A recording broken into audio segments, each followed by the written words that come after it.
سر، انسان، خدا اور کائنات کا آپس میں کیا تعلق ہے؟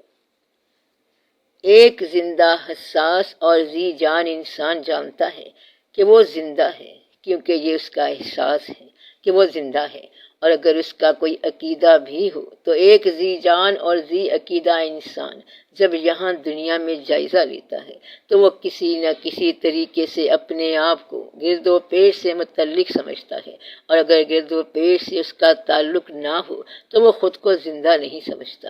اگر عقیدہ نہ ہو تو انسان اور کائنات کے تعلق کے قیام تک ہی کھیل رہتا ہے، یعنی اگر عقیدہ نہ ہو تو پھر انسان اور اس کائنات کے درمیان تعلق کی حد تک ہی زندگی رہتی ہے، یعنی اس انسان کا تعلق صرف اپنے گرد ہونے والے واقعات سے رہتا ہے۔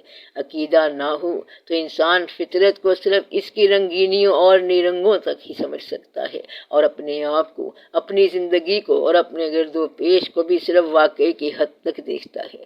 مثلاً وہ یہ سمجھتا ہے کہ موسموں کا تغیر و تبدل جو ہے وہ سورج کے دم سے ہے، زمین کی گردش سے ہے، اور زمین کی روزانہ گردش یا اینول گردش جو کہ اپنے گرد یا سورج کے گرد ہے، اس کے دم سے موسموں میں تغیر اور تبدل آتا ہے۔ دن رات کا بننا ہوتا ہے، ہواؤں کے چلنے سے موسم بدلتے ہیں، اور سورج کی وجہ سے یہ ساری گرمی اور یہ ساری تازگی قائم ہے۔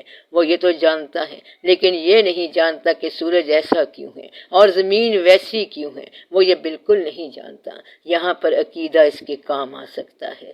مقصد یہ ہے کہ انسان اس کائنات کے اندر ہونے والے واقعات سے متعلق رہتا ہے، اور اس کائنات میں ہونے والے واقعات جاننا چاہتا ہے، جانتا ہے، تحقیق کرتا ہے، تجسس کرتا ہے، غور کرتا ہے، راز دریافت کرتا ہے، وجوہات دیکھتا ہے، نتائج دیکھتا ہے، لیکن وہ یہ نہیں جان سکتا کہ یہ سب ایسا کیوں ہے، وہ یہ بالکل نہیں جان سکتا۔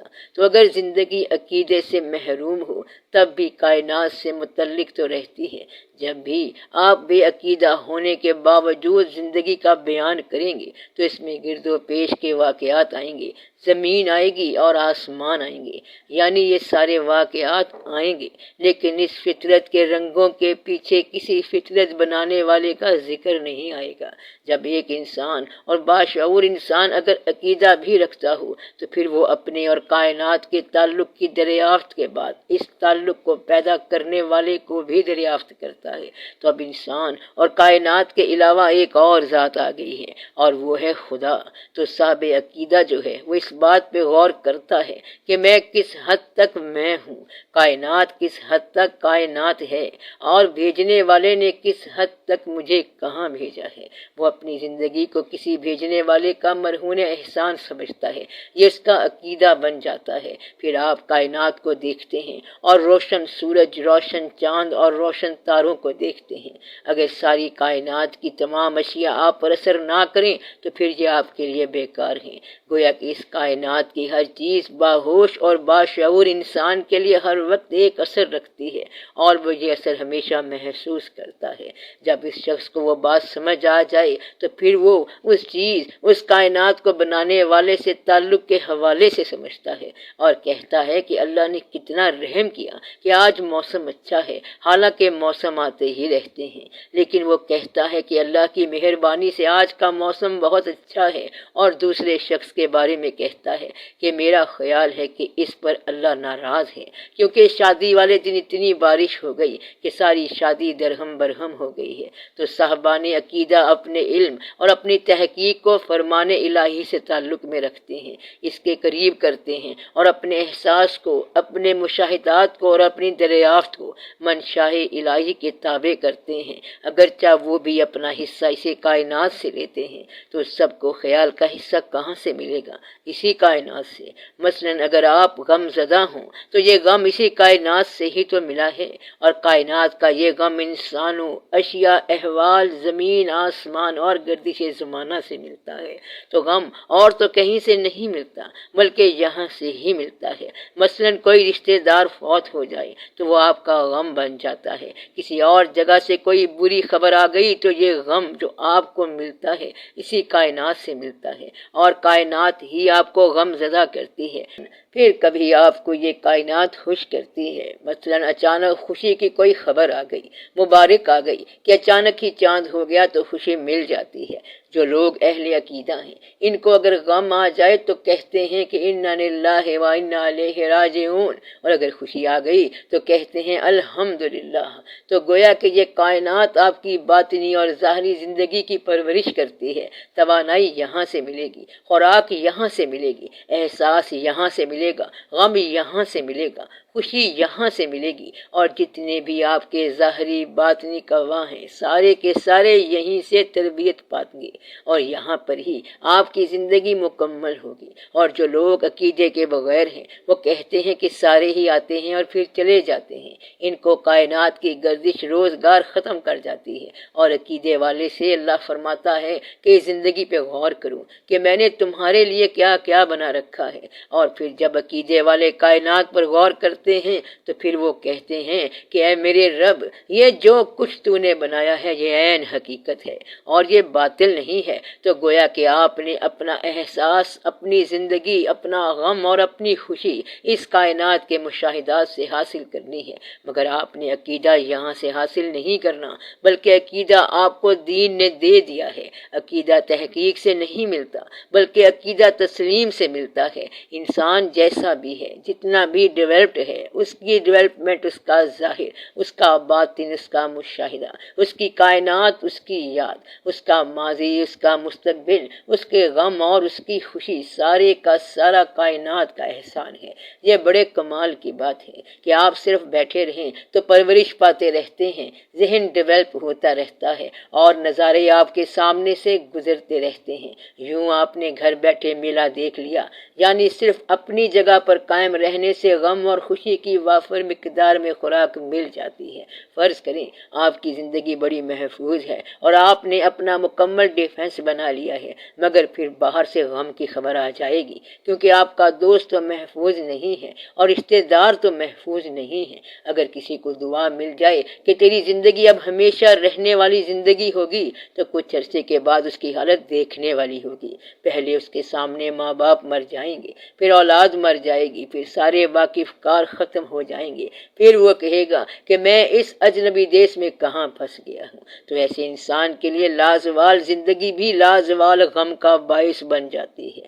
یہ اللہ کی مہربانی ہے کہ اس نے آپ کو فانی زندگی دی ہے اور فانی غم دیے ہیں، لہٰذا آپ فانی ہو کے چپکے سے رخصت ہو جانا، کیونکہ اگر آپ کو باقی بنا دیا جائے تو اتنا غم آپ سمیٹ ہی نہیں سکیں گے، اتنی یادیں آپ سمیٹ ہی نہیں سکتے، اور آپ ایسی زندگی سے تنگ آ جائیں گے۔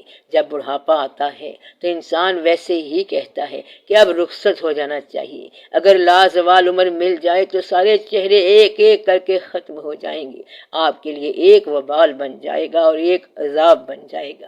اس لیے اللہ تعالیٰ نے آپ کو ایک ایسی زندگی عطا کی جو اسی ڈیوریشن میں تمام غم، تمام خوشی اور تمام مشاہدات کر کے مکمل ہو جاتی ہے اور پھر رخصت ہو جاتی ہے۔ اس طرح کی زندگی اس کی بڑی مہربانی ہے۔ تو اصل راز یہ ہے کہ آپ کا غم، آپ کی خوشی اور آپ کا باطن، یہ سب کچھ اس کائنات نے آپ کو دیا۔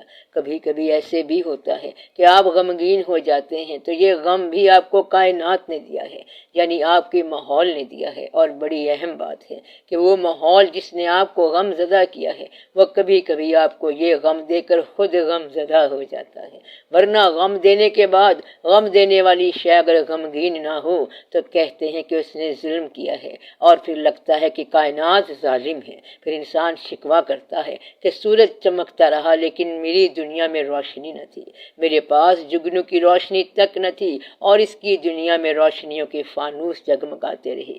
اگر کائنات غم دے اور غم میں شرکت بھی نہ کرے تو ہم اسے ظلم کہتے ہیں۔ اور اگر آپ کو یہ محسوس ہو کہ غم دینے کے بعد وہ ماحول بھی غمگین ہو گیا ہے تو پھر آپ کا غم جو ہے وہ چیست ہو جائے گا، نوبل ہو جائے گا، یعنی مقدس ہو جائے گا، اور یہ غم کائنات میں ایک امانت کے طور پر پرورش پائے گا۔ تو دو طرح کے غم ہو گئے۔ پہلا غم تو وہ ہے جس میں کائنات غم کے بعد خیال نہیں رکھتی، اور یہ غم ایک پنشمنٹ ہے، سزا ہے۔ اور اگر غم دینے کے بعد ماحول بھی غمگین ہو گیا تو یہ غم جو ہے وہ ایک امانت کے طور پر پرورش پائے گا۔ تو غم دینے والی جو کائنات کائنات ہے، کبھی کبھی وہ آپ کے غم میں خود بھی غم زدہ ہو جاتی ہے یا آپ کے احساس میں غم زدہ ہو جاتی ہے۔ اگر آپ کو غم دینے کے بعد آپ کے احساس میں یہ کائنات غمگین ہو جائے تو پھر آپ کا ریلیشن یعنی تعلق اس کائنات سے ہو گیا۔ اس طرح آپ اپنے آپ کو کائنات سے متعلق سمجھنے لگ جائیں گے۔ مثلاً آج آپ کے گھر میں خوشی ہے اور آپ کو ایسے لگتا ہے کہ ساری خوشی ہے، تو سمجھیں کہ اب آپ کا تعلق کائنات سے ہو گیا۔ اچھے انسانوں کے ساتھ یہ ہوتا ہے کہ غم میں ہر چیز غمگین نظر آتی ہے اور خوشی میں اس کو ہر چیز خوش نظر آتی ہے۔ اگر کبھی آپ کو غم میں یہ کائنات خوش نظر آئے اور آپ کی خوشی میں یہ کائنات غمگین نظر آئے تو یہ ڈس کوآرڈینیشن یعنی کائنات سے آپ کی ناتعلقی ہے۔ کبھی کبھی ایسا ہوتا ہے کہ فطرت کسی انسان کی خود پرورش کرتی ہے اور وہ کائنات کا اہم حصہ بن جاتا ہے۔